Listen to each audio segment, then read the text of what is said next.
Paul MacCartney once said that Yoko Ono had earned more from Yesterday at one point than he had, because the song was attributed to Lennon and McCartney, and that at times has really rankled with McCartney. The songs which were ostensibly his were also credited to Lennon under the terms of the original deal.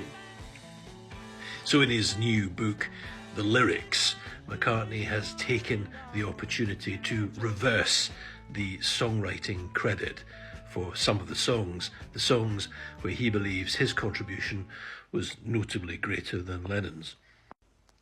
Here's one example: 8 Days a Week. McCartney certainly came up with the title. He claims he arrived at Lennon's house.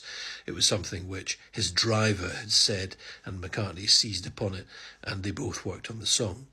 Maybe things get a bit more contentious with Drive My Car. McCartney is listed here as the first songwriter taking precedence over Lennon, again reversing the credits. He does describe the songwriting session. They began with very uninspiring words which they were embarrassed about, to do with golden rings, and then jointly after discussion came up with the concept for the song, the idea of a star in LA who is trying to hire a driver. That was the starting point for the song.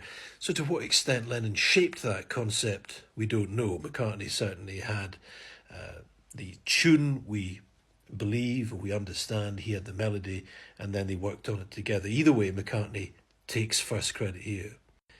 Maybe Eleanor Rigby is more clear-cut. McCartney came up with the melody, he came up with the name, the concept, very much his. John Lennon's pal, his childhood pal, Pete Shotton, was at one of the songwriting sessions, and he says that the band members were all throwing in lyrical suggestions. Ringo came up with the line about darning his socks, for example. Lennon was a bit cheesed off on that day.